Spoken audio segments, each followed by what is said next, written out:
Welcome back to season 2 of the Katie Wellness Show. I am back with more amazing tools, awesome interviews, and some great discussions to help you optimize your health, body, mind, and spirit. Not only can you use these tools every day, you can also teach them to your children and to your family members so that you can raise emotionally and physically resilient children, so that you can show up more in your life, that you can take back your personal power. Get ready to tap into your intuition. I'm so excited that you're here. You are worthy of health and of joy and of thriving in your motherhood, thriving in your life. Thank you for being here today. I have had this idea for a podcast episode, Life is Like a Pie, for a couple of months now. And I originally got this idea, so I'm piggybacking a little bit on an episode that I recorded with Nicole Lang called Life Healing Life, and I'll link it in the show notes below. This idea that life is like a pie, every piece of our lives gets a section of the pie. Maybe it's your family, your faith, or your nutrition, or your health, your emotional regulation. Whatever you're saying yes to in your life gets a piece of that pie. And in the interview I did with Nicole, she gave a really great visual saying, imagine if you took that pie and rolled it down the hill. Where does the pie kind of clink? What portion of the pie is not getting enough attention or energy? What needs more attention and care? Because as humans, we're never just one of anything. We're never just a mom. We're never just an employee. We're never just one of anything. Our lives are so complex and interconnected. And especially as moms, we wear lots of hats. So it makes sense that our lives they can be viewed from this perspective of segments or pieces. And not that they can't all work together and not that they can't overlap. But when we are solely focused only on one portion of the pie, and neglecting others, or if we're doing really great at focusing on 2 or 3 areas, but maybe really neglecting one of the areas. Maybe we're really good at keeping our house clean and really good at keeping our kids fed and to all their activities. And we're really good at a lot of things, but maybe we're not great at taking care of ourselves. So if we were to look at that pie as it's rolling down the hill, the part where it may get hung up or stuck or kind of clink as it's rolling down the hill is going to be that piece where we are neglecting to take care of ourselves. So since I had this interview with Nicole and this visual of life is like a pie, I've paid attention more to the things that I'm saying yes to. And to be honest, also, I've tried recording this podcast episode 3 or 4 times, and every time the emphasis has been different. It's felt different because I'm not the same. I'm constantly changing, and neither are you. And you should never expect that your pie should never change. But I guess the point that I want to make here is every time you say yes to something, you have to give up one of those other areas of your pie in order to make space for this new one. Because you don't necessarily get more. You just have to make room for the yes. And this is something that I have been working on for a lot of years at saying yes. I am very much a people pleaser. I very much want to make people happy and comfortable and do whatever I can so people are not inconvenienced by me or my choices.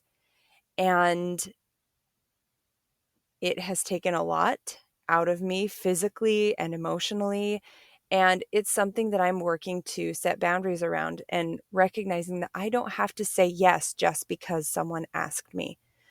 I don't have to say yes just because it is something that I would be good at. Instead, I am asking myself questions of, does this align with what I'm focusing on right now? Does this help me be closer to my family? Does this help me to sleep better at night? Does this help me to strengthen my family or my faith? if the answer to that is yes, then it's something to me that is worth it, because it makes me feel more whole and complete. But if I'm saying yes to everyone who's asking me to do something, or even if they're saying it in a really nice way, Lindsay, you'd be really great at this. Would you be willing to X, Y, and Z, whatever it is?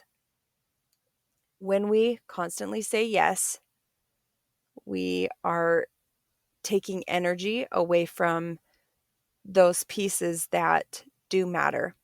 And as another visual, I'm such a visual person. I've also seen this as um, a burner analogy, like a burner on a stove. And chances are you have a favorite burner on your stove that where you do the majority of your cooking, and we only have the capacity to have so many pots or pans on the stovetop or on the burner before food gets burnt and food gets spilled and we get distracted and the smoke alarm is going off, and there's only so many pans, there's only so many areas in our life that we can fully commit to and fully give our energy and our time to.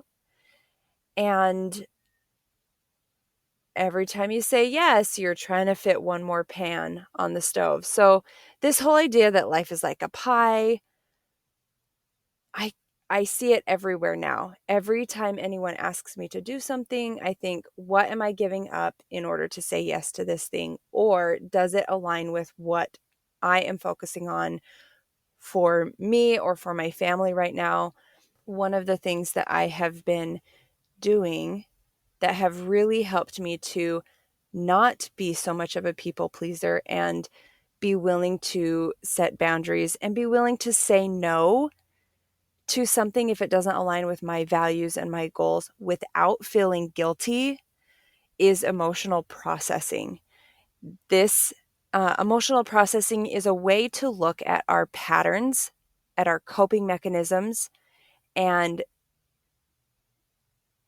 take a deeper look at whether they are actually working or not. Our coping mechanisms are important because they helped us survive something that was really hard. They helped us get through. It's what helps us survive. And a lot of times when our coping mechanisms start, they help us get through, right? They help us cope with the situation. But as we continue to use those coping mechanisms, as we learn and grow and evolve as human beings, those coping mechanisms don't work anymore. Emotional processing is a way to look at the coping mechanisms and ask ourselves, is this working? Is this not working? What could I do instead? Or what is it that I'm actually wanting in giving in using this coping mechanism, and what is it that I am giving up by using this coping mechanism? What is it that I actually want? What am I giving up? And is there another way? And by asking those types of questions using role play and age regression and a bunch of other techniques, we get to heal from when that coping mechanism was started. And we get to see how this coping mechanism has changed throughout our lives. And we give our brains the chance to form new pathways in the brain that help us create new, actually helpful coping mechanisms that actually help us get what we want in the moment now. Who we are right now, where we're at right now, with the knowledge and the skills that we have right now, it's a chance for us to say, thank you, younger self, for creating this coping mechanism, because it's what I needed to survive and it's what I needed to get through. And there is so much healing in this process, because we get rid of what's no longer working, and we train our brains to perceive stress in different ways.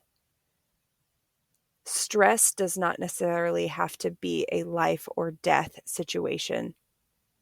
But a lot of times, because of our coping mechanisms, we see stress as, oh no, I have to shut down, or I have to run, or I have to do something or not do something. when really what we need is to recognize that, oh, this is a stressful event, but I don't have to be stressed, or I don't have to feel stressed. It's that changing of the brain, that changing of the neural pathways in the brain. And emotional processing has been such a pivotal part of my story, so much that I certified as an emotional health practitioner or an emotional health facilitator because as I was meeting with patients one-on-one to help them with their nutrition and with their root cause imbalances within their bodies, I recognized that there was a much greater need for emotional wellness and emotional regulation and emotional balancing, that it just made sense that in order for us to heal and to be whole as human beings, we have to join that physical side and the emotional side and even the spiritual side as well. In order for us to be whole and complete and heal, we also have to be changing those neural pathways in our brains that teach us to respond to stress in certain ways. We have to reprogram that so that stress isn't so stressful and causing harm to our bodies all the time.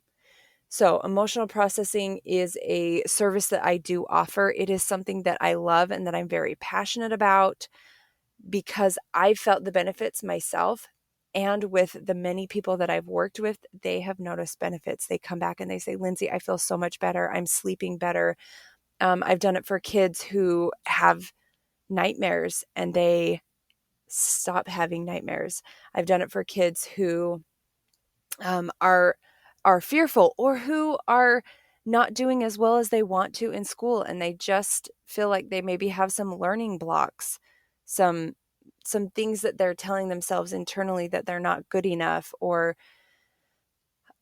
it's just changing those thoughts and those beliefs and those coping mechanisms so that we can act in a way that feels genuine to who we are.